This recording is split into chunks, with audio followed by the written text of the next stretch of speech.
Hello everyone, welcome back to Geek Warning from the Escape Collective. I'm James Huang and I'm here with our full complement of tech editors today. Coming to us from Sydney, Australia is Dave Rome. Hi Dave. Hello. And fresh off his brief but productive stint at the Tour de France is Ronan McLaughlin. Hi Ronan. Hi James. How's everyone doing today? Tired. Yep. Yeah, no, well, doing all right. Everyone hanging in there? I can't complain. I haven't been traveling the world like Ronan, so I really can't complain about tiredness. I mean, Ronan has at least been sort of staying on his home continent, right? Yeah, that's true. I also don't want to undersell what the amount of walking and traveling I did of late. So, yeah, technically speaking, same continent. Also, technically speaking, walk the feet off myself, which is great, you know. If there wasn't so much interesting stuff to see, I wouldn't have had to walk the feet off myself. So, good complaint to have, I think. I think it was it 47,000 steps at Eurobike? 47,500, Dave. Come on. Sorry, I didn't want to undersell you there. How many at the Tour?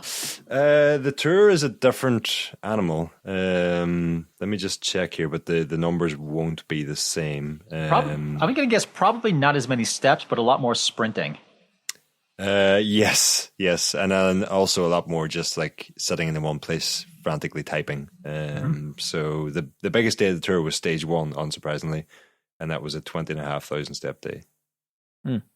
Okay. So the pastry to step ratio is much higher at the Tour versus Eurobike. The pastry to step ratio? Yeah. Well, actually, the cake to step ratio was also on the up because it was Kaylee's birthday, so we managed to get him a Hot Wheels cake. I did see that on the on the social media channels. Indeed, pretty funny. So, better question: did you all eat the entirety of that cake? So everybody had a normal size slice, and then I ate the rest. All right. Well, in typical Ronan fashion. Well done. Okay. Well, perhaps not surprisingly, given the timing, today's episode of Geek Warning is going to heavily focus on tour tech. But we've also got some interesting industry news to share and a couple of thought-provoking discussion topics, like how everything mountain bike related seems to be designed for e-bikes these days. But first, a word from this episode's sponsor, and that would be our own Escape Collective members. So as usual, Geek Warning is an ad-free podcast by our own choice. And it's only through everyone's membership dues that we're able to bring this to you each week. So please consider signing up if you're not already a member. And just as a reminder, if you're not sure you want to commit to a full annual membership, we also have a monthly option. And if you're already a member, thanks so much for supporting us. We really can't express how much we appreciate all of you. And if you love what you're getting in return, please tell your friends about us. So maybe, just maybe, some of them can become members too. We also want to give a special thanks to some of our lifetime members who each played a big role in getting this whole operation off the ground. So shout outs this week go to Richard Sachs. Yes, that Richard Sachs. The folks at Belgian ceramic bearing specialist Seabear, cycling and outdoor industry super PR and media relations pro Kate Geyer. Hi, Kate. Industry veteran Cam Whiting. And former Danish pro road and track racer Casper van Volsack, who is now working with the Uno X team. So thanks to all of you. We really couldn't have done this without you. All right, on with the show. All right, with the news. So, Ronan, we already talked earlier, I think maybe even last week's episode, about some of the bikes that you spotted at the Tour while you were there. And I think one that we didn't talk about was this new Ridley. So we have no info on this thing whatsoever. But what did you see? Not sure what I've seen. Or should I say I'm not sure what I can say that I've seen and what I can't say that I've seen? I can say what I've seen. Let's start with that. That is what looks like a new sort of all-rounder sort of mixed lightweight and aero platform from Ridley. There was Maxime Van Heels and Caleb Ewan from the Lotto Destiny squad were both on this new frame from Ridley. There's no stickers or there's no decals on the frame to indicate what the model name is, and the UCI sticker on it still says prototype. So we have no real indication from the sightings we have at the Tour what the name of this new frame is. But certainly it is not the Ridley Noah Fast, and it is not the Helium. So we can sort of deduce from that it is a new bike from Ridley, and very much in the form of the way we're seeing a lot of manufacturers go now, in that it's sort of the one bike solution for these World Tour teams who are, doing sprint stages and mountainous stages throughout the season. So I like the look of it. It does look pretty clean. It does, definitely. And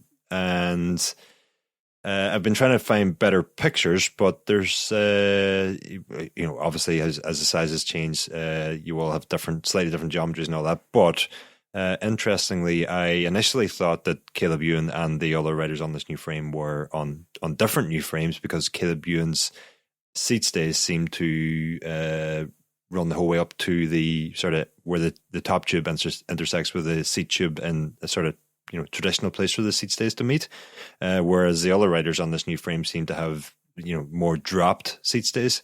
So haven't been able to confirm that just yet, but maybe it's just in the much smaller size that Caleb Ewan would obviously be riding. Perhaps it's just a slight tweak in that size. So what can't you tell us? Everything that's in the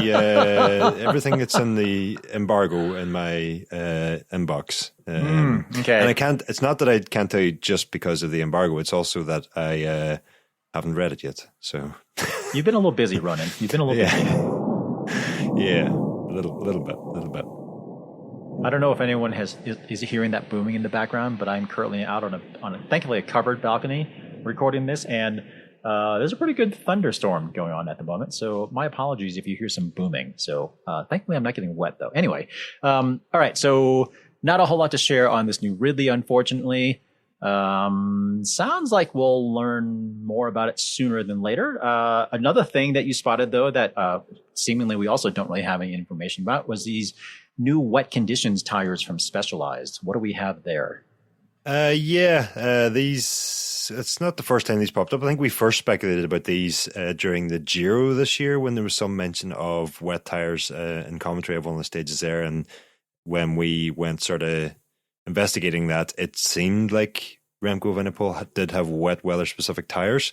And then we heard reports that actually the Amazon Prime series following Ducati Quick-Step last year at the Tour had some sort of reference during Yves Lampart's prologue win in the Tour de France last year, which was of course run off in wet conditions in Copenhagen, that apparently the directors sportifs there was mention of wet tires, and then the directors during Lampart's time trial were on the radio telling him to trust the tires, push it, trust the tires. I haven't been able to get any photos that you could make out whether or not Yves Lampart did have the same tires on back then or not. But certainly at this year's Tour, despite the dry conditions on stage 1 and 2, I was able to find these new turbo wet tires on the second car. So Soudal Quick-Step's second support car had these as spare wheel on the spare bikes on that second car, and found them quite interesting. I mean, I asked Specialized about them, of course, didn't get much information, didn't get any information really, but just sort of running a finger across these, compared to the normal turbo tires that were on the race bikes, they are a lot stickier or grippier or softer compound, whatever you want to describe that, but noticeably an increased grip, just running a thumb or a finger across them. So the tread pattern seems pretty much identical to that Mundo tire that Specialized launched earlier this year. So yeah, presumably whatever they've done there to make this a wet tire is all in the compound by the looks of it. Yeah, someone mentioned, I think maybe in our Escape Collective private Discord channel, I think, or maybe it was in a comment, someone said something about how kind of wet conditions car tires, I believe, tend to have a higher silica content. So, I mean, that may be something here. I mean, if it doesn't look like there's something obvious that they've done with the tread pattern, then it must be something with compounding. The one thing Specialized would tell me is that they're only using compounds and materials and ingredients, so to speak, that they're already using in other tires. They're just using them in different combinations, and a tweak here and a tweak there to the. So take from that what you want. I guess the problem is with that statement that it doesn't tell us anything because tire companies already do that anyway. So, yes. Yes. Well, either way, my question here is, when are we going to see them? If it transpires that Lampard did have them in the Tour last year, that's a full 12 months on now. And with the whole commercialization regulations and all that, surely we're going to see them, well, presumably pretty soon, you would imagine. Seemingly any day now. What I'm curious about is, presumably if it's a wet conditions tire, if they're really only ideally using them in wet conditions, you would expect maybe that the tire probably has more rolling resistance than a dry conditions tire. Who knows what it is in terms of puncture protection with that kind of different rubber compound or whatever. What I'm wondering, however, is sort of, while teams and pro racers obviously would have use for a specific wet conditions tire, I'm wondering how much of a market there is in the consumer realm for a wet conditions tire. I mean, I guess places like the UK and certainly where you are, Ronan, you spend enough time in the wet. Like, would that be something that you would use? Oh, 100%. Without, for me personally, yeah, without a doubt. And I spoke with Goodyear at Eurobike quite a bit, and one of the things they were saying about their new tires is the improved wet grip. Can't say I've been able to notice it yet, having had a couple of wet rides on the new Goodyears, but they're certainly not, they're not in the other direction. It's not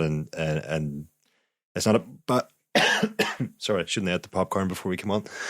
It's not a bad experience in the wet. I just, it's not a noticeably better experience. If these tires were offering something like that, and again, just running a finger across them, they do seem so much grippier.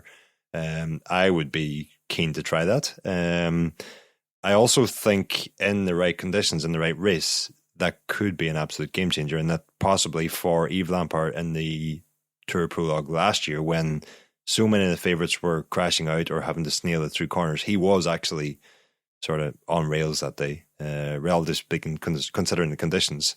And whatever increase in rolling resistance you have on a course, city centre course like that, short distance, presumably the extra grip is going to be more than make up for that.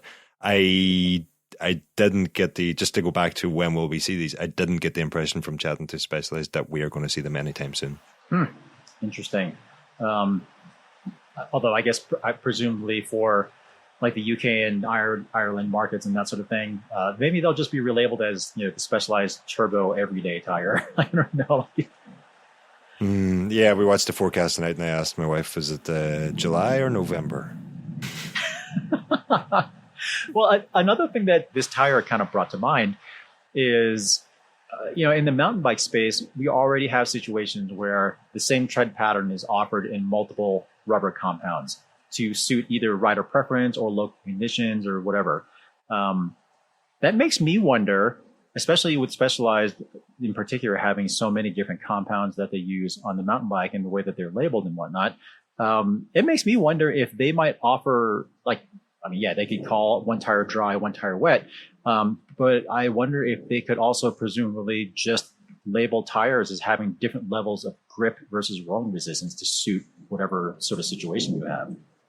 Their brandings are kind of already aligned to that with the whole T5 and T3. And yeah, I mean, the way they kind of label their compounds already is well aligned to having the door open to that. So yeah, I wouldn't be surprised if that's the approach they take. I mean, it would make sense. I mean, it'd be... It wouldn't be all that different. I mean, from what Formula One does already. I think a lot of people listening to this will be familiar with that. Just as far as having a soft, medium, hard, or super soft compound, and you just choose the compound that's based on the situation at hand, right? So, who knows? Maybe reptiles will go that way as well. But I also think if you ask most everyday consumers whether they want more grip or less grip, I think they're going to pick the more grip, even if it comes at a speed penalty. Yep. It's only going to be the really discerning, speed focused racer that will care for a tire with less grip that might have a speed advantage for dry conditions. So I think this could potentially become a pretty big seller for them. I think for the general user, the order of them when they're looking for a new tire, the most important thing is puncture protection, and then grip, and then lastly rolling resistance. And I think most of the time rolling resistance is a very distant third, and that's in those considerations. Yeah, right. I guess speed considerations in general, it's kind of just more reliability and then security and then speed, if you kind of maybe put it in more general terms. But yeah, I mean, if Lampard really did use those tires that long ago, then yeah, hopefully we'll find out some more about this soon. We certainly haven't heard anything from Specialized yet, but this is the sort of thing where we don't necessarily always get a whole bunch of advance notice anyway. They just sort of an email lands in our inbox, and there you go. So we'll see. Another thing that you spotted from the Specialized Camp Ronin was a new 3D printed saddle, which they seem to be heading deeper and deeper into.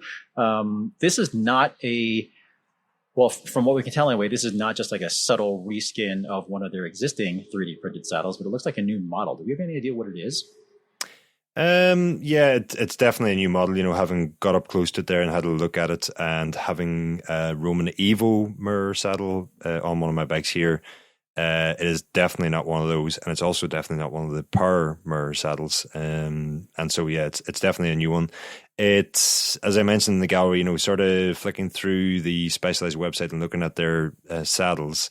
They have obviously taken the Roman name and the power name when they're introducing this 3D mirror technology, and they've used those saddle names and roughly speaking the dimensions and shapes and all that.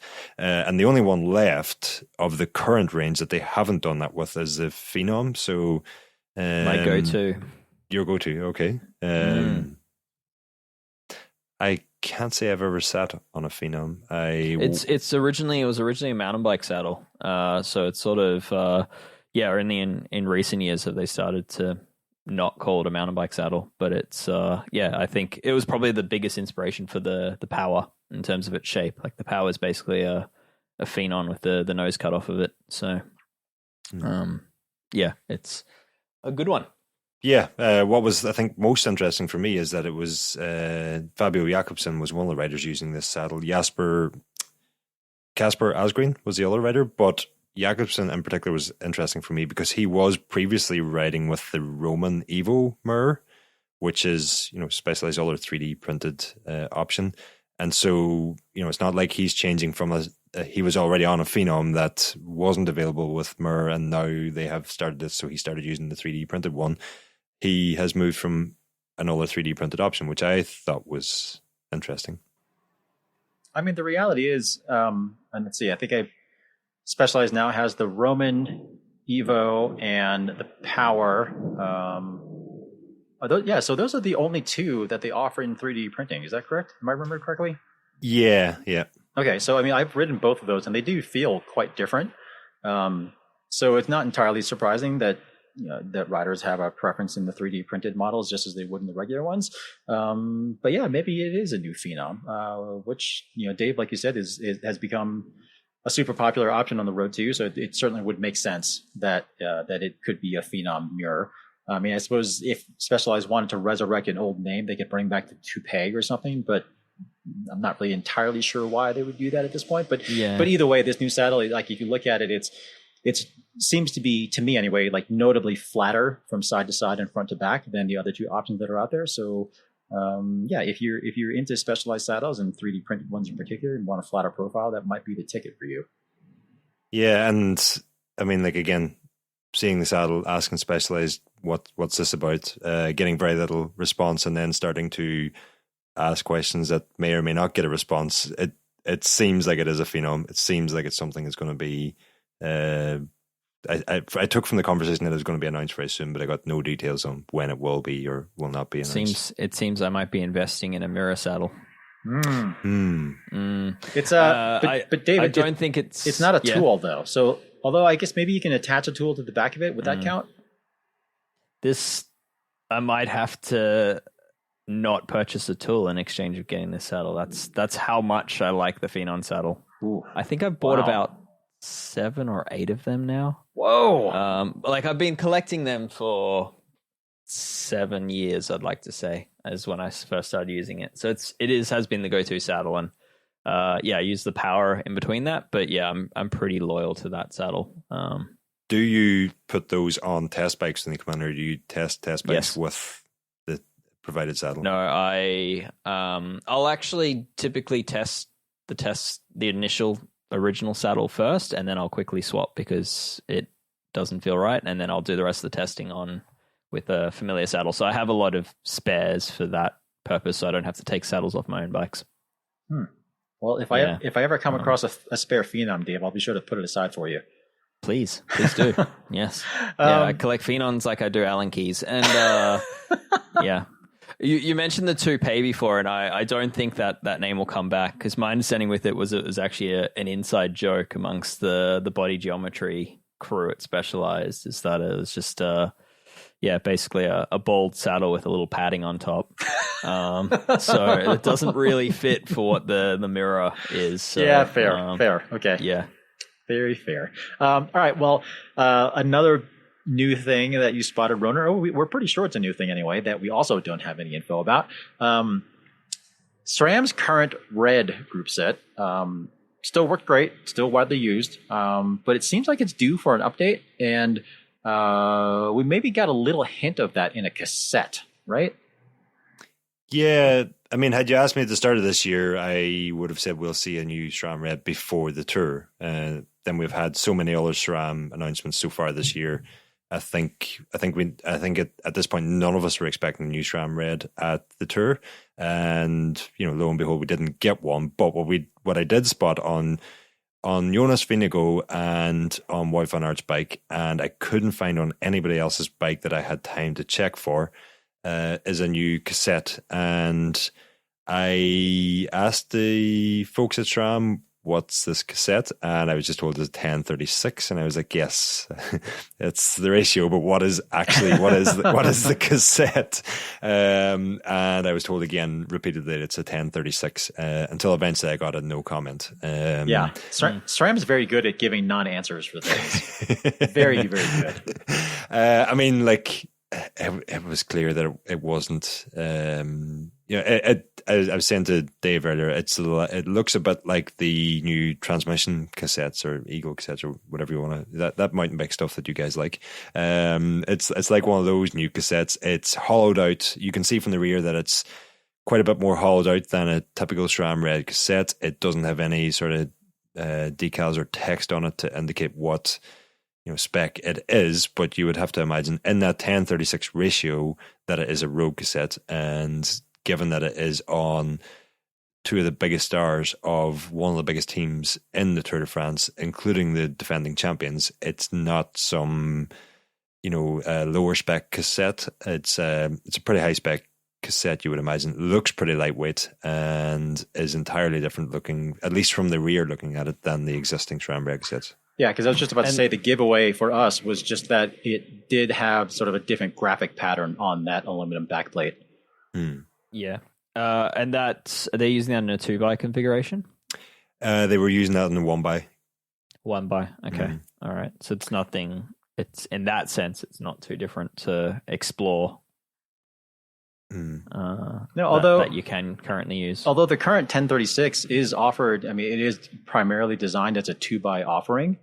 Right. It's like the SRAM Red wide, sort of. For wide, yeah. Which, in and of itself, I think it's pretty cool that we have a cassette that has that much range to begin with anyway. I haven't done the calculation to see what the equivalent would be if you started out with an 11, but that's a lot of gear range in a 1036. So again, like, those pro riders are using it in a 1x, but for 2x, for like sort of just everyday riders, that's a lot of range. Yeah, I should mention that while that 36 tooth cog, that aluminium cog, looks a lot like aesthetic wise and the way it's milled out like the new transmission mountain bike stuff, the key feature with transmission cassettes is actually that narrow, wide tooth profile. That you see on all of the cogs except for the middle setup cog, and this cassette doesn't have that. This cassette's pretty standard in that regard. So that's not to say we won't ever see that narrow wide stuff come to the road, but it's not here. Yeah, and just to go back to your 1x or 2x question, like Jonas Vingegaard was riding today's stage in a 2x setup, and at least from the photos that I was able to look up online, looks like he's running, one of the existing SRAM Red cassettes there. And as for the days that I seen them with this new cassette, Jonas was on a 50 tooth, White was on a 52 tooth, both on 1x. So yeah, it certainly looks like a lighter weight option with the the part that looks to me like the new Eagle cassettes is the hollowed out nature of that backing plate, and that presumably is some sort of weight saving measure. Well, like you said, Ronan, we have seen updates on basically every other SRAM Road group set at this point. So yeah, Apex, Rival, and Force. So yeah, Red is next, presumably. Yeah, I think we should probably explain why we're asking if this is the first indication of a new Red group set. It's because it does look so aesthetically different to the existing. It is a big detour there. Yeah, it's also for anyone that hasn't been following, Red is now the oldest group set in the lineup. It's Force has all the best features of Red, basically, and Force was updated earlier this year to have all the lighter and better improvements of Red, but what took things further with the improved lever ergonomics. And so in a sense, Red's kind of just this sitting dead duck in a way, because a lot of people building new bikes are opting for Force rather than SRAM's top end group set, which is a bit more dated and a bit more clunky feeling. Is this the start of trickle up technology? I think it's trickled down, making room for something wholly new. Yeah. Interesting. Well, we can speculate away on that one. Well, so again, yet another product that we'll have to wait for some more official information on. Shall I blast through the other few new things that I've seen? Because I think please. we could be here all day, couldn't we? We could be. Well, there were only a couple of other things on my list, but please, by all means, have at it. Well, I mean, I can also blast through them because, there just is no information on these things. But there is, at least Jacopo Guarnieri was wearing what looks like a new pair of Q36.5 road shoes. It did say unique on the sole, and looking from the side, the carbon sole did look the same as the unique shoes that Q36.5 currently offer, but the upper was entirely different. Looked like a sort of a knit construction, presumably more breathable, maybe lighter, not sure, but definitely a new pair of shoes there that is not on the Q36.5 website. Ekoi. Have you used those? Both of us actually. What's that? Both of us have used them. Both of us have used them. Okay. Yeah, and I'm pretty, if I remember correctly, Ronan, we both had the same opinion of them for the most part. That the shoe itself seemed really good, and the really, really squishy Cytec developed insole was a little too weird. And that insole has been updated or changed since, and there's like a silver edition of those Q36.5 unique shoes that comes with an entirely different insole, if I've got that the right way around. It's either the colored version or the silver version, but one of them comes with a much more typical insole that you might find in other shoes. But yeah, like with my own insoles, they're not my go-to shoes, but I would use them regularly enough. Just depend if I'm running my Asioma pedals, I've still got Lukio cleats on those Q36.5, so I'll throw them on. And every time you put them on, you get that same sensation of just how comfortable they are to wear before you get on the bike. They're just not. They don't give as much support, I find, as you really want in a pair of shoes. But yeah, everybody's feet is different, so that was just my experience. The other new thing that I've seen from French brand Ekoi is a new aero helmet, and I would say that sort of I think there is some details that have come out on this helmet since. I haven't had a chance to read up on it, but at the time that I seen it, it was the first that I'd seen it. All the Ekoi teams in the race, and I think there's about 3 or 4 teams in the race this year using their helmets. Were running this new aero helmet, and it sort of struck me as a blend of original aero, like way back 10, 15 years ago, and modern aero, in that the front half was just like a closed off helmet with 3 vents, the type of aero helmet you might have found 10 years ago when when we first started seeing these things. And then the back is very, very modern looking with the sort of downwash effect flow to the rear of it, very much like the new Trek Ballista helmet, if I remember the name right. And you've got this huge big sort of port at the back, sort of like I think Met called it a diffuser or exhaust port or something like that. And this one does look actually looks more like that. So I found that an interesting looking helmet. I dare say the riders might find it quite warm on a day like today in the high mountains, and haven't had a chance to check today which helmet the Ekoi riders were wearing. And then lastly on the list of new things that I've seen was new Campagnolo Bora Ultra WTO 45 wheel set. It looks like the only difference there is actually they've just increased I'm presuming internally, but they've definitely increased the external width of that rim. And that's, when did we first see those wheels? Like 2018, when most people were using a while back. And I have a set since 2019 of the 60mm deep WTOs. So I'm pretty sure they were around for a while before that. And, most riders' tire choices in terms of width have increased quite a bit since then. So it would probably make sense that we're seeing a new wider version of that wheel, but otherwise looks identical. They've retained the G3 spoke pattern. Decals are identical. I was sort of alerted to this when I tried to measure the tire width, and I was almost banished from Europe by the AG2R staff member who spotted me with the vernier calipers. And then that alerted me I was like, whoa, if this guy's reacting like this, have they got something to hide? And then there was like a red dot on the hub, little sticker that they put on. It was only on, I think all the riders were using the 45mm rims, but it was only on 2 of the riders' wheels. And I was like, what's different there? And then looking a bit closer, it does seem like a wider rim on those new wheels. Okay, so clearly what we need to supply Ronin with are some smaller calipers. Yes. Some camouflage. transparent ones. Yeah, transparent or camouflage print or something like that. Something a little less conspicuous. If only we knew someone who could recommend a set of calipers. All right, Dave. Yeah. Dave, start looking. I'm going to start looking into accurate laser-based tools so you can do it from a distance. Perfect. Get Q on the job. Fantastic. Well, I think that's all we have for tour-related tech. Is that right? I mean, it's a pretty good list. The one other thing we wanted to mention there was just the integrated Shimano satellite shifters on Uno X teams. They're sponsored by Dare, a Norwegian brand of bikes, who have their own integrated handlebar and stem. And built into that, they have these sort of it's on the tops, and that's, I think, at least I call that the climbing shifters. So there used to be climber shifters way back in the day, and sprint shifters. Now they're just all the same, and you put them wherever you want. But the Uno X team bars have them integrated into the tops, which was a pretty neat solution, I thought. It's a really clean solution for sure. And honestly, it's one that I'm surprised that we haven't seen more of, considering how much companies like to incorporate everything or like build everything into carbon structures now. I am a little surprised that we haven't seen more of that, although I guess it would also kind of preclude a rider's ability to move those buttons where exactly they want them. Well, we have kind of seen it before in that Pro offers some sort of integration of the satellite shifters, if I remember correctly.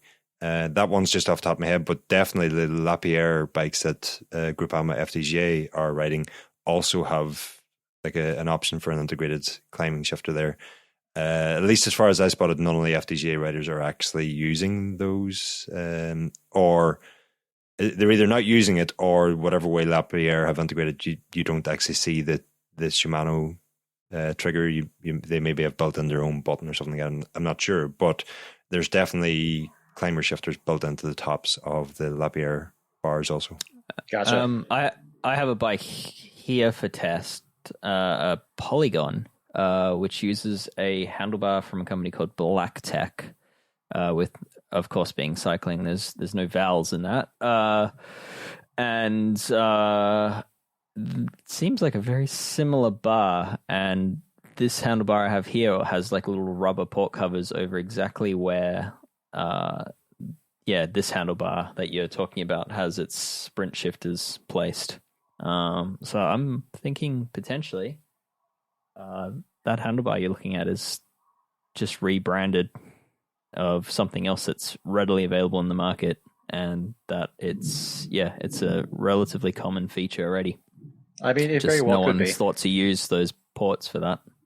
It'd be slick. It'd be a great use for those ports, especially if they're not being used otherwise. So, yeah, because I assumed that those ports were there for mechanical shift housing as an exit point in case you needed to run mechanical shifting through this integrated bar, but right, or just external brake hose for a bike that doesn't have fully internal routing. Which either way would be a hideous thing to do, to have the cables exit midway through the back of the bar. But it's I don't know, it makes it looks to me there's a lot of similarity between these two bars, and I should look into that. Wouldn't be the first time that something has been rebranded, I dare say. See what I did there? All right, well let's wrap up the tour tech here. As I think we've gone through quite enough of all that. Roden, I have to say you were quite, as I mentioned earlier in the show, you were quite productive considering how little time you actually spent on the ground over there. So well done. Well done. At least one more gallery to come also, probably two, and a bit of a deep dive. So, I mean, if I can recover from the deep fatigue, I will get those typed up starting tomorrow, but not making any promises. That's fair. I think that would be perfectly okay. I think you earned a little bit of time off here, but not too much time. Chop. You got some stuff to do here, Ronan. Anyway, moving on from non-tour tech news, kind of a big one. I guess these are kind of more business related. Pinarello was recently sold. So it was purchased last in, 2018, I think it was. I guess it was 2016. It was basically owned by LVMH, which is basically the holding company for Louis Vuitton. And back then, it was purchased for about 90 million euros. And now Pinarello has been sold for, I believe, an undisclosed amount to a private family office, which, as Joan Lindsay, also a member of our staff on Escape Collective, he so astutely pointed out, is sort of just a code word, so to speak, for basically just like a really rich individual person or family, someone with a lot of money. So again, we don't really have like every Pinarello owner. Yeah. We don't have an absolute confirmation on the transaction amount, but it has been reported in the Financial Times that it was 250 million euros. So LVMH certainly made a pretty penny on this one. And Fausto Pinarello, this is unofficial information, still has retained, I believe we've heard 19% of the company. So he still owns a fair chunk of that.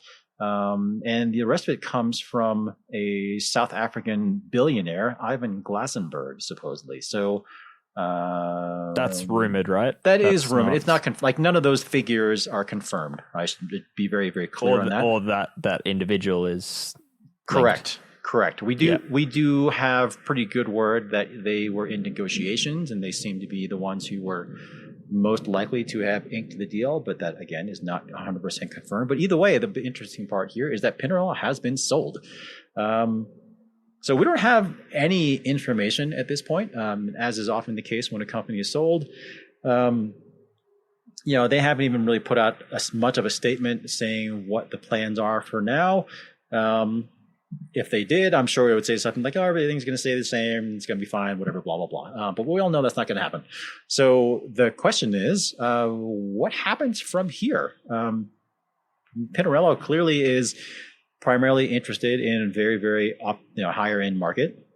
If for no reason other than the fact that it used to be owned by Louis Vuitton, I think it seemed pretty clear that they were positioning it as a luxury brand. Does Pinarello stay where it is? Do they move even further upscale somehow? Do they kind of move mass market? What do we think might happen here? Because I don't know, if I were sinking 200 million euros into a brand, I'd be looking for some sort of return on that investment, wouldn't I? I am far from an expert in this, but I think they continue on a similar track to what they're on. Luxury, they seem to be doing well. Yeah, and the luxury goods market is one market that is not affected by the sort of financial cost of living crisis that many people are unfortunately living through at the moment. On top of that, you've got Fausto Pinarello retaining a large percentage stake in the company here, and we've heard how involved he is in the day-to-day running of that business, how involved he is in even everything down to, designing new frames and, right down to, the engineers, and that will say, here's the frame we've come up with, present it to him, and he will sign off on it, so long as it gets an extra curve here or an extra curve there. And that's not actually, I don't mean that in a negative way. I mean, he is, intent on retaining the Pinarello signature image. And I would imagine he will continue to do so if he still has a 19% stake. So I would say similar track. I guess he does sort of project the image of a company owner or principal who is kind of one of the first into the building and one of the last out of the building. Yeah, agreed. Yeah. Yeah. They're a brand that actually understands branding is probably my takeaway of Pinarello, is that like BMC used to always claim that if you were in a room full of hundreds of bikes and the lights were turned off, that you could find the BMC. And I think Pinarello is certainly in that same vein, where it's a Pinarello, and yes, from an engineering point of view, maybe some of those curves don't necessarily only equal performance, but it is a brand that sticks out, and I think the company will probably continue on whatever trajectory is required to ensure that brand remains individual and remains its, separates itself. Very, very consistent and distinctive design language, for sure. Yeah. So, but I mean, they've recently expanded into mountain bikes. So, I mean, there is the precedent at the moment for them to continually expand beyond selling dogmas. So it's, I think we'll probably see them grow as a brand to encompass more bikes. I mean, when you have companies like, Lamborghini and Ferrari and Aston Martin making SUVs, it's not a big stretch to see a company like Pinarello moving into the mountain bike cargo space. Bikes. Oh, okay. We were thinking different things. I don't know about the cargo bike thing, but yeah, I mean, some sort of expansion is not out of the question, I would think. But yeah, we'll find out in the years to come. The Pinarello Camel with multiple humps. That I'm pretty sure we're not going to see. That would be my guess, okay. Dave. That would be my guess. Right. So another piece of business news, Dave, this is one that you came up with. What is going on with Tune? Tune, the German company best known for its weight-weenie components. They do all sorts of things. I mean, they're probably best known for like their quick releases and for their hubs and their brilliant print catalogs. Yes, they do. They do a good photograph here and there. They are from the Black Forest of Germany, and they have been acquired by the same parent company that owns Lightweight. So it's sort of a composite manufacturing specialist company based in Friedrichshafen, which is the original home of Eurobike, or the home of Eurobike for many years.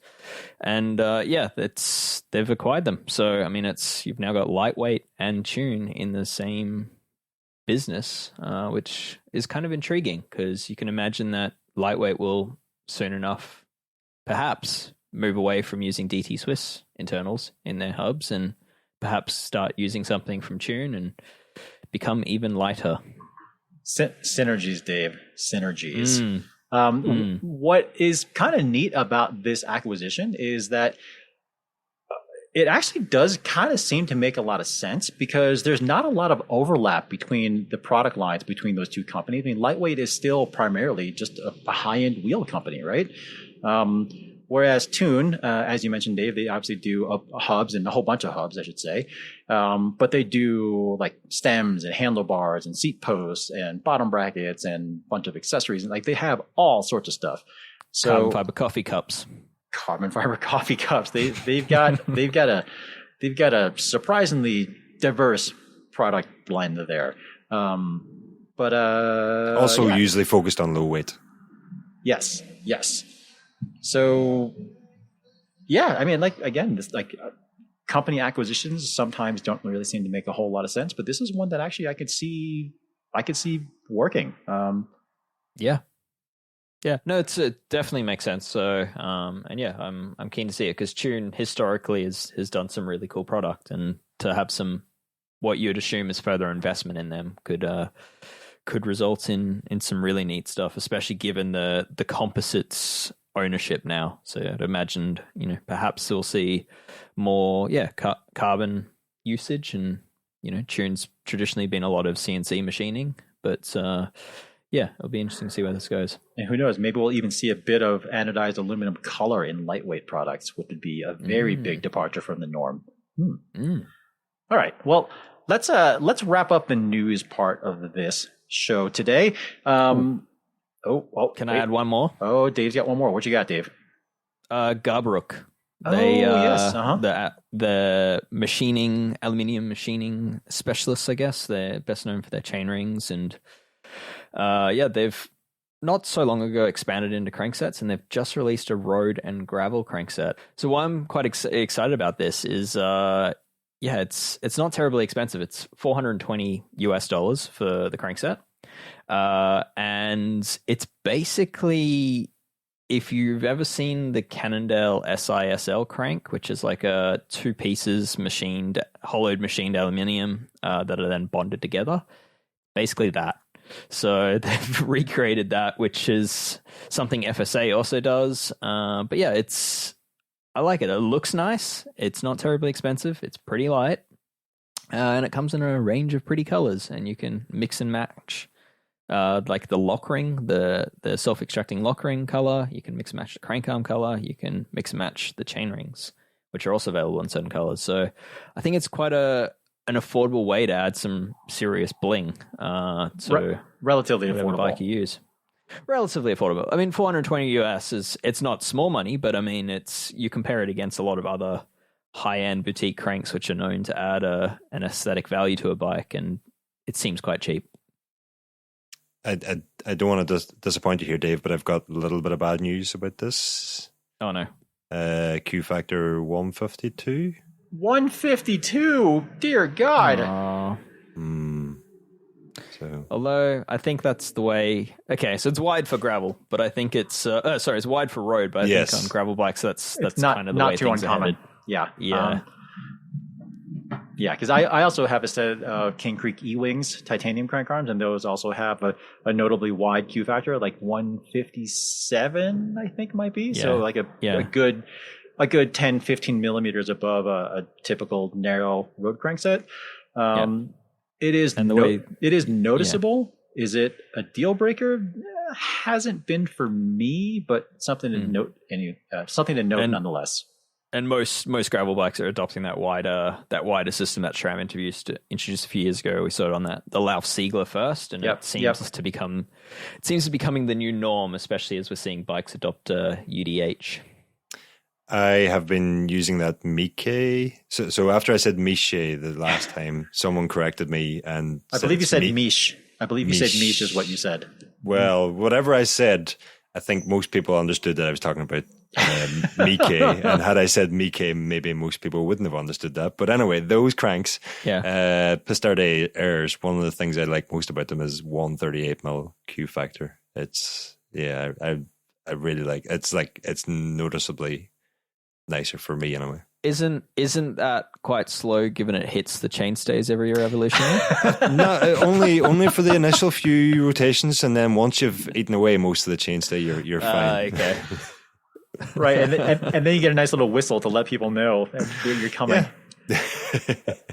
No, it does restrict the chainring size, but it restricted it to a 156 or to a 56 instead of a 60. Well, Dave, your mentioning of Garbaruk actually is a perfect lead-in for our On Your Mind segment, because I've actually had a couple of things on my mind. So maybe I think we've got time to discuss some pretty decent list that we've got here. One of the things that I've noticed, particularly in the last couple of years of handmade bike shows and just kind of like going to trade shows in general, is we really have seen a return in CNC machining as a widely used form of manufacturing. So we all know that 3D printing is kind of been on the upswing, but 3D printing is expensive. CNC machining, however, is a lot more accessible, and we're seeing an awful lot of it. Is this a good thing, or is it just kind of a thing? Because there were reasons why it went away in the 90s. What were those reasons? I mean, essentially what you're looking at is, if you kind of think of a block of aluminum as like a piece of wood. I mean, people think of aluminum as this very homogeneous material, but ultimately it's made up of sort of like individual little crystals. You can kind of call them grains. And when you have them in a forging or billet or something like that, all those little things are aligned. And when you machine away material, you're sort of just kind of cutting through all the little grains and cutting through that structure. And you're, at least on like kind of a microscopic level, you're kind of compromising in some sense the strength of the material, whereas with forging you're sort of just squishing everything together. So those grains are still intact; they're just sort of like kind of like reformed, and that was one of the big reasons why Shimano, the original first generation Shimano XTR, kind of put a lot of those CNC machining companies out of business back in the 90s, along with the fact that it just worked better. Yeah, I mean, we're seeing an awful lot of CNC machining now. So we have, Dave, like you said, that Garbaruk company. I was looking at this. 3Dev. Yeah. 5Dev. 5Dev. 5Dev. Yeah, that makes more sense. And then, like Industry 9 has has their own stem. And I was looking at this German company, Acto5, the other day at Eurobike.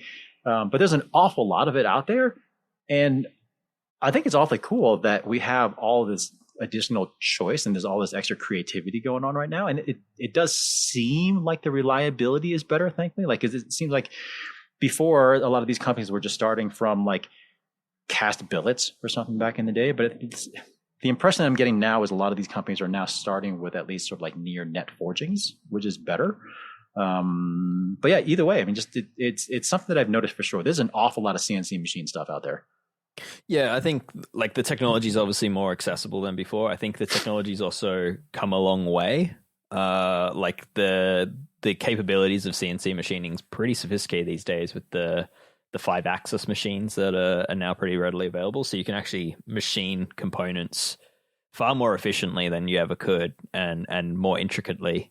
But I also think it's low risk manufacturing, right? Like it's small batch manufacturing, so you can really produce almost on demand, and not have to have big investments in forgings and more traditional mass manufacturing methods. You can really just produce what you need and hit go again when you need more, and change the design when something starts to break. And yeah, I think I think that's probably quite attractive for a lot of these smaller businesses that have perhaps come up through other industries or just want to get into selling products without huge investment. So yeah, I think it's that, and obviously 3D printing comes into it at a similar angle, but that technology is just vastly more expensive still. Yeah, I guess I have a test frame that is coming in sometime in the next few weeks, I think, from a new Canadian brand called Framework. I think I mentioned them on the podcast before, but it's in-house filament wired carbon tubing, and then it's all CNC machined aluminum lugs, all custom done. He's got a pretty cool parametric model going for all that stuff for his frame designs. But yeah, that's all CNC machined as far as the joints are concerned, and it is the flexibility of the machining and the design is without a doubt the most appealing part of that manufacturing method. Because if you were to do all that with traditional mitering and welding or forging, that sort of thing, like you said, Dave, it would be an awful lot of tooling, or it'd be a lot more limited in terms of what you can offer. But yeah, I mean, as someone who came into cycling kind of more in the, I guess, late 80s, early 90s sort of thing, then this is all, a lot of the stuff is kind of tugging at the heartstrings here, because it's definitely an aesthetic that I'm very well familiar with.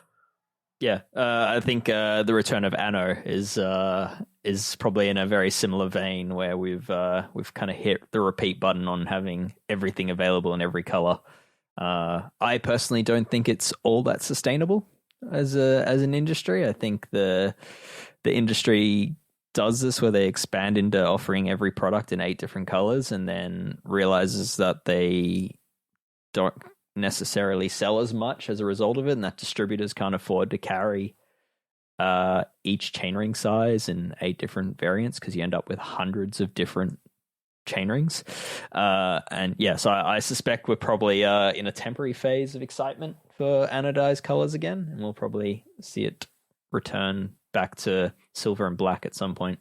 Or at least companies seem to be smarter about it, because it seems like they're doing them in smaller batches, or they're kind of doing them a little bit more on demand in terms of the anodizing. Yeah. And then like that company that you mentioned earlier, Dave Garbaruk, yeah, they do offer cassettes, for example, in not custom, but in a variety of anodized colors. But it's just for the backing plate, so it's not like they have to have the entire thing anodized in a particular color, so they can kind of mix and match a little bit, like, keep a bunch of different colors of backplates on hand and then just stick them together depending on what people want. So it does seem like people are being smarter about it, which is good.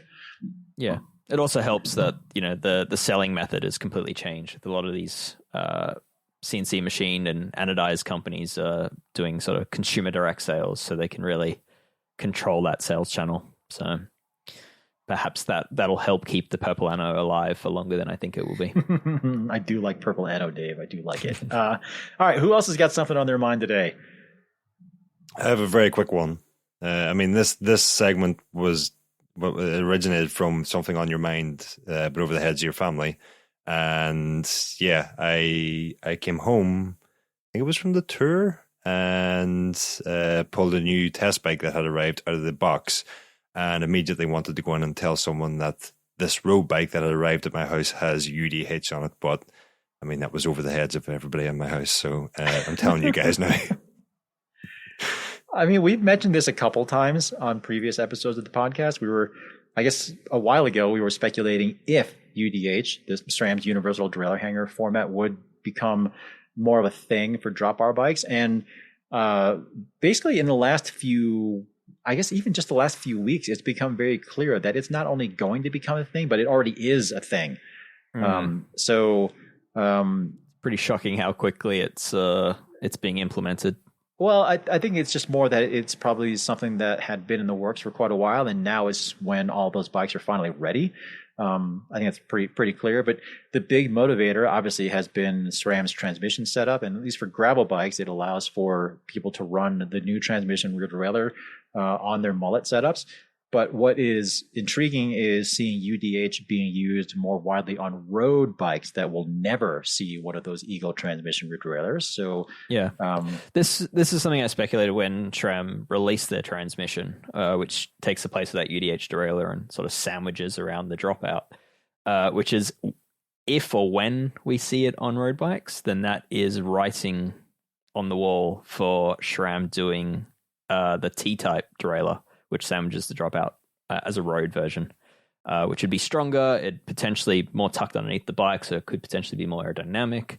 The strength for me is enough reason to do it, because I could imagine, someone in the World Tour actually crashing drive side down on the bike and just jumping back up and getting going again without a bent derailleur, which would be a huge difference from what happens currently.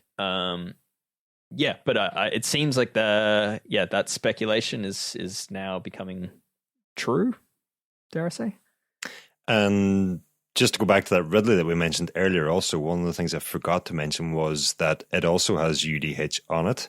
And one of the things that we spotted in that gallery of mine from the tour was just how wide the seat stays in that have to flare out, presumably to accommodate the UDH. Yeah, I saw you mention that in the caption, and actually looking at how a lot of the mountain bikes do UDH now, I don't think that flare has anything to do.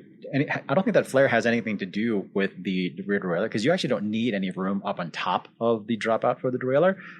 My guess is that's probably a play towards some sort of compliance feature. That's my guess, anyway. But the big thing on the road that I've talked to you, the concern that people seem to have from a road frame designer point of view, particularly on metal frames, is just how wide those dropouts or how thick those dropouts need to be according to the SRAM spec. Darren Baum's mentioned that before. Yeah, it's not a huge deal for companies that deal primarily in carbon, because we've already seen a whole bunch of frames that seem to do that pretty elegantly. Like Ronan, you mentioned that on that Ridley. Felt is about to drop a couple of new bikes that have UDH. I have a Rida Esprit test bike here that I'm wrapping up that has UDH on it as well. And those are all done pretty neatly. Like it really doesn't look kind of ungainly or bulky or anything like that. But I could see how it would look a little bit disproportionate on definitely on a steel bike, but probably also on a titanium bike as well. So the big question I have is SRAM announced the universal derailleur hanger and the mountain bike as like this kind of savior to having so many different derailleur hanger types. And then it took about 3 years of implementation of that. And we saw pretty widespread adoption from the industry in that time. Like 3 years was enough for just about every brand to release a UDH bike. A couple missed out, but they'll probably get there in the next iteration. And then we saw them introduce their drivetrain to make use of that mount. We were just talking previously about new SRAM Red coming at some point. Like it's due for an update at this point. Do we think it'll happen? Do we think it'll use that UDH this iteration? Because my gut feel is it won't. I don't think it will, just because there hasn't been the adoption rate on the road has definitely not been as swift as it has been on the mountain bike side. And obviously that is a prerequisite to being able to implement something like that, a derailleur like that, like the T-type derailleur that you were talking about, Dave. Mm-hmm.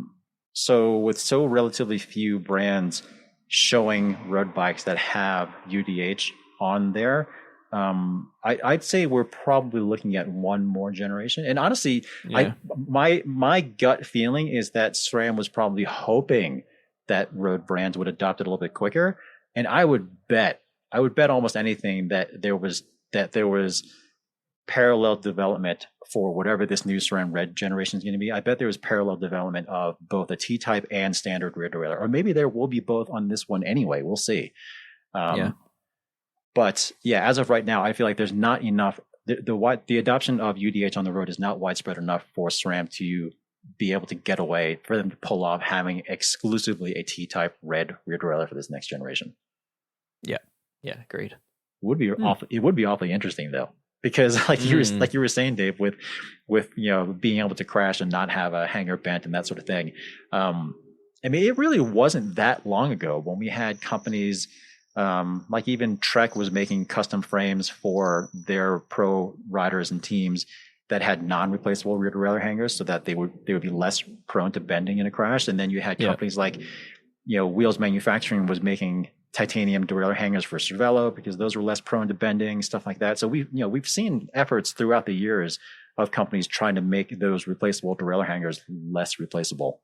And the sort of funny thing is that with Shimano having moved the crash mode button to the rear derailleur with the latest DA2, we're actually being forced down the road of SRAM's T-type derailleur. Yeah. So, yeah, and I guess that's another thing we haven't mentioned either is there, all these people. There's some speculation out there about how the adoption of UDH will sort of be a big problem for Shimano, and I don't think it will be, because UDH still has an accommodation for a regular derailleur hanger. I mean that's what it was presumably designed to be in the first place anyway. Again, we've kind of discussed the whole Trojan horse thing, but it's really just another format for bike brands to figure out, not Shimano necessarily. Yeah, I was trying to look into whether other brands are allowed to use the mount for like to create their own T-type derailleur style.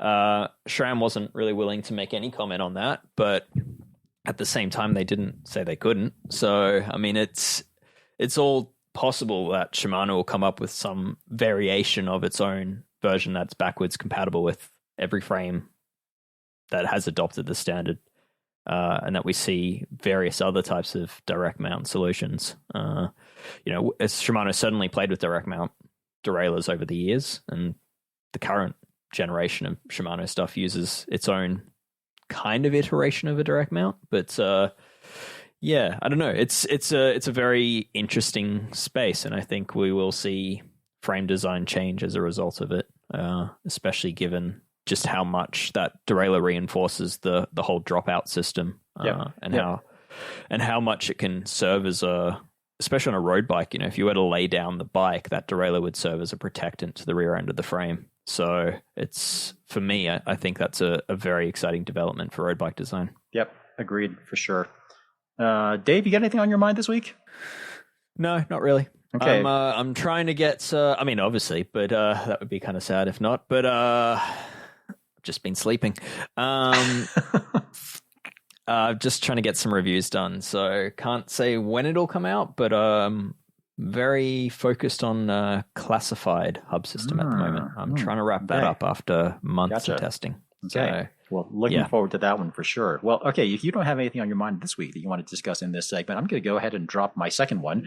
And that would be particularly after speaking to the people at Bosch and roaming the halls at Eurobike just in the last few weeks. It really does seem to me that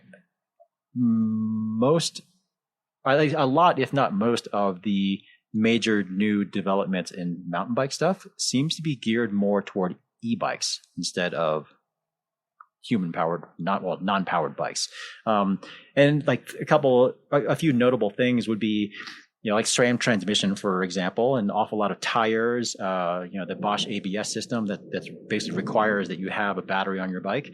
These are all big developments, I feel like, and they all have e-bikes in mind. I mean, SRAM is not, they're not super kind of overt about how transmission was designed for e-bikes, but just given how it shifts, it seems pretty clear to me that it was designed with e-bikes in mind primarily.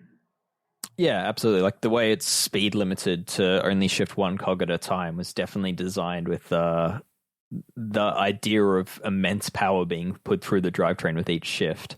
And I think I'd heard something similar suggested to me with Shimano that in future, like all mountain bike products were being built with e-bikes in mind, and especially like if we were to see new Di2, which we've now seen it released for e-bikes, but not for analog mountain bikes.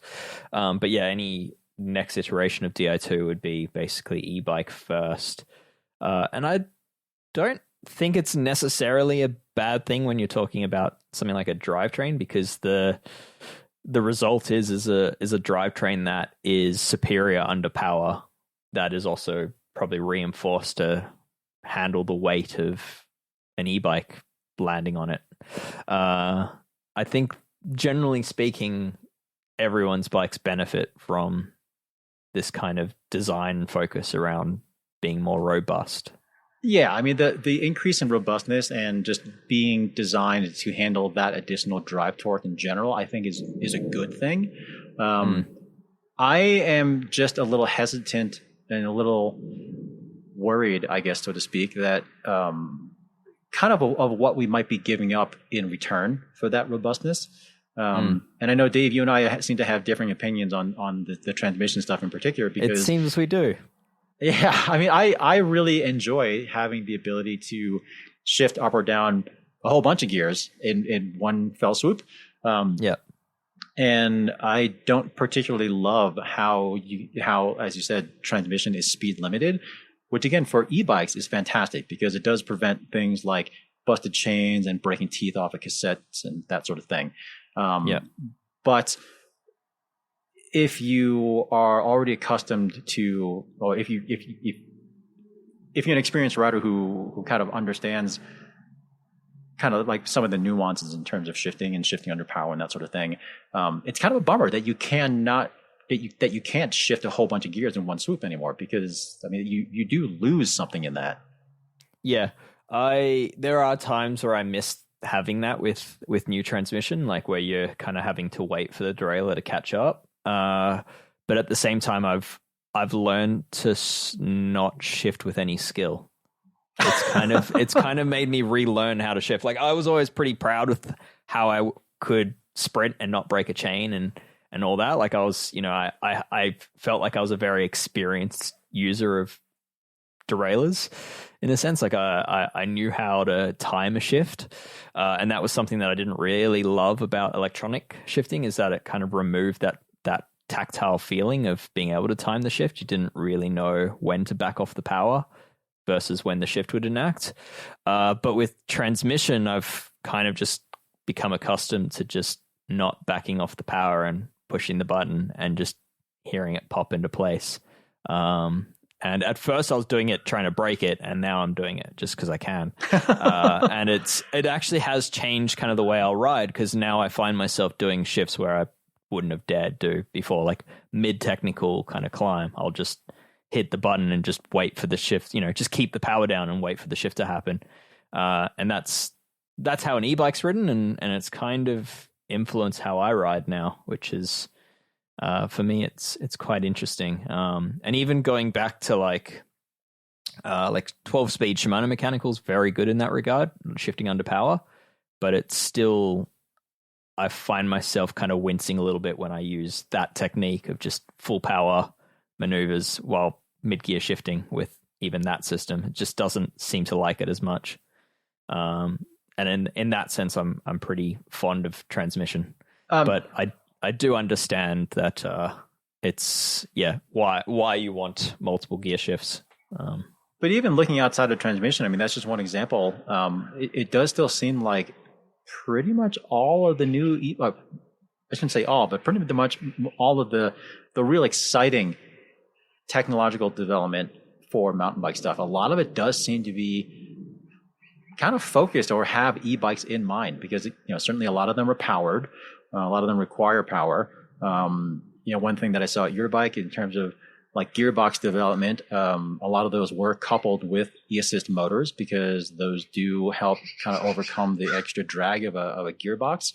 I just find it interesting because having seen numbers not just from Bosch but just sort of a bunch of other companies in general, we've already known that particularly in Europe, e-mountain bikes already outsell analog mountain bikes. That happened quite a while ago, I think. It hasn't happened yet in the US, but it seems like that is probably an inevitability as well. It just makes me wonder, at what point does that pendulum swing all the way in that direction, and the predominant amount of development work for mountain bike technology does it does end up focused very overtly on e-bikes instead of analog bikes. It just seems like it's coming. I think we're already there. And I think if you look at a lot of the European brands, there's a few brands like Rottwild, for example, that are basically just e-bike brands now. And I think I think we're already there in terms of the biggest manufacturers designing for e-bikes. I think we were there 2 or 3 years ago already. I think all drivetrains on the market today are e-bike optimized. And then there's the exception where you've got, again, SRAM transmission. XXSL is not for e-bike use. They specifically say do not use this on an e-bike. And my take of that is that they've basically designed the drivetrain for e-bike use, and then they've said, okay, now how do we make it lighter for cross-country?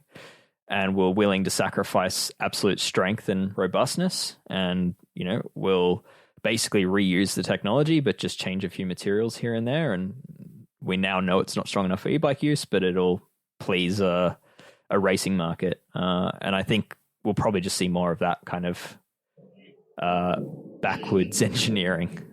Yeah, it does seem that way, because ultimately, if you're a product R&D person and you're looking at the prospect of developing 2 of something versus developing 1 of something, you're probably going to develop the 1 and just have it accommodate both. And if you're going to choose one side of that coin to compromise, you're probably going to compromise the analog side, unfortunately. Yep. So. All right. Well, that's my thought on that. That's not really necessarily a good or bad thing. It's just something that I've observed. So we'll see where that goes.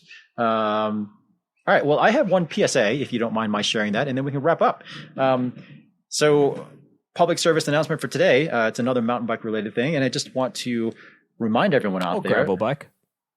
Or could be a gravel bike, basically any bike that has a sliding suspension, telescoping suspension element. But consider this your public service announcement that you are probably overdue to service the oil bath in your suspension fork, because if you don't remember the last time you've done it, it's probably time. And my guess is that you probably also haven't noticed the kind of slow and steady degradation in the performance of that suspension fork. And if you were to go ahead and redo that oil bath, you'd probably be amazed at how good your suspension fork used to feel. I would add to that, like the biggest reason to change that oil bath is for it's kind of preventative maintenance. You get all the dirt out from underneath the seals, and that dirt that gets stuck underneath the seals is what kind of abrades away at the system, most notably like the sliding surfaces. So the stanchions can get scored, and then it's a very expensive repair bill once your fork starts leaking. So that's kind of why the brands recommend doing it so frequently, is to almost guarantee against such wear. But I would extend that PSA to all telescoping components of your bike. So it applies to the rear shock and also your dropper post. Dropper post. Mm-hmm. How frequently is it recommended you do that? 50 hours. Yeah, normally. like it varies a little bit from brand to brand, but yeah, 50 hours of riding time is usually the recommendation. But I think if some people were to actually do the math, I would bet that there are people running them out there for like 500 hours. Yeah. And just not even thinking about it. But generally speaking, I would say for most riders, at minimum once a season, like absolute bare minimum, but more likely it's probably 2 to 3 times a season. And it's one of those things that seems very daunting, as a daunting task, but it's actually incredibly simple to do. It's literally a 10-minute process if you know what you're doing. And if you don't know what you're doing, you're talking about half an hour and maybe a little bit of mess, but it's not that big of a deal. And that's definitely a process that is very well worth learning how to do it. Because it does have a very big impact on your fork, suspension component or sliding components in general, not just in terms of performance, but as Dave said, it also could prevent a very, very big repair bill down the road. So just something to keep in mind. Yeah. And that massive repair bill is far more common than most people realize. I mean, a busy bike shop would probably have multiple examples every week of scored stanchions and worn out dropper posts. Shafts and yeah, like buggered up rear shocks and 100%. It's a very, very commonly neglected area of the bike. And yeah, I think every 50 hours is probably on the conservative side, but it's yeah, as James says, if you do it minimum once a year, and if you're riding a lot, 2-3 times a year, you'll be absolutely great. And in terms of skill set wise, yeah, it's not super difficult to do just the splash oil, and I'd liken it to probably bleeding a brake in terms of difficulty. Oh, like I would almost say it's easier because, yeah, like it's hard to mess up. It's if you're a person who doesn't think too much about changing the oil in your engine, for example, this is way easier, but and not a completely dissimilar concept. You know. I've definitely seen people mess it up though, so I'm gonna say okay, fair. Yeah, it's not impossible to mess up, but it's not super hard. It's not super easy. It's not super hard to mess up.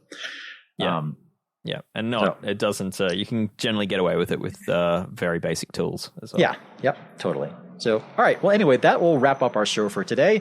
As I mentioned earlier in the show, and this show is completely member funded. So if you are not already a member of the Escape Collective, please head over to escapecollective.com. We're actually running a special right now for the Tour de France. So there's a little bit of a discount, I believe, for membership.